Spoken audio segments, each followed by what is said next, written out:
I sense this from a societal standpoint, and it might be because we have so much in life and we have so many opportunities. It feels like the mass majority is like, well, I just go to a job it's fine. I'm in a relationship that it's fine. Well, I might be in my 30s, 40s, and my fitness is like, well, it's kind of hell in a handbasket and whatever. It's fine. And everything is just kind of this dull fineness. And I think, and I'm like, well, why are we going through life with that on a consistent basis? And I'm not saying that every day is supposed to be happy. No, I don't think that every day is supposed to be happy. I think you should have some very tough, stressful, very trying and demanding days, because those are the building block days. But I do think that it should be a predisposition to waking up in the morning and being excited about what's to come, even if a day is going to be tough, and realizing that, oh man, maybe if I declutter my life and I declutter my day a little bit, that I have some time for me and I can do the things that I need to do, I can overall be happier. And that's what I want to talk about today.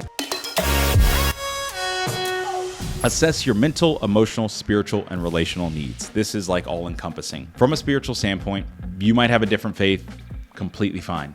But what are your spiritual needs that you need to make sure that you have to get your mind right, so that you are in a right disposition, or you feel in right sitting with God, or whatever you believe in, right? From an emotional standpoint and a mental standpoint, what are things you have to do for your mental health? I knew for me last year and the year before, I was like, I need to go to therapy because I need to talk to someone about some things, right? And that was something where I saw myself spiraling.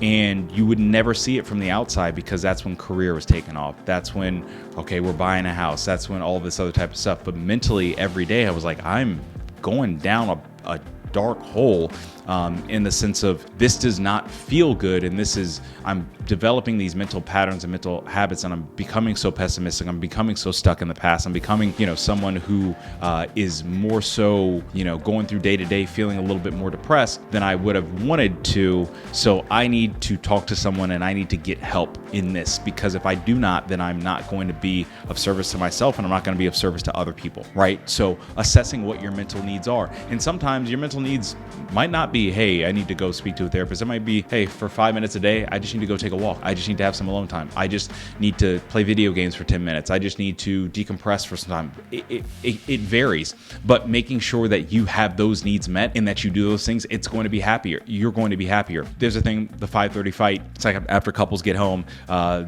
there's an argument that can sometimes take place, but it has nothing to do with them together. It's like this, they both brought stress from work. They never had time to decompress, so on and so forth. So for me, before I leave my office, from a work day, I'll sit in what I call my prayer chair. It's a chair in the corner over there, and I'll just sit and I'll meditate, or I'll read, and I'll take 5-10 minutes just for myself, just to decompress before I leave my office. Because if I leave my office and there's stress still on me, then it's just going to very much flow through the house, and I'm just not going to be a happy person. From a relational standpoint, relational needs are real, right?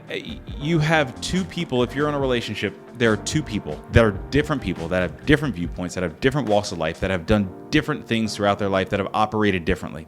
So everybody has different needs, and they have different wants. Being able to communicate those needs, communicate those wants, get on the same page with love languages, even if you have different love languages, but how you can serve the other's love languages, that's so important. That's huge, right? Like, you have to have those conversations, because it's going to make you happier. It's going to adjust expectations. It's going to make you feel closer and more intimate, because instead of just shying away from things, instead of not communicating, instead of just pushing things off and going to bed, being a stranger with the other person in the same bed, you have a level of closeness. Now, I didn't say you're going to always agree all the time, but what you are going to be able to do is have a level of honesty and have a level of closeness because of that communication. So these things drastically uncomplicate your life. I don't know if drastically was the right word. Magnificently uncomplicate your life. Who knows? Thank you so much for watching this video. We have clips and content coming out every single week, full videos on Thursdays, and clips coming out almost every single day. You can subscribe to this channel if you like it. Also, please send it to somebody who you know needs this message, or any message that you see, and we will see you in the next video.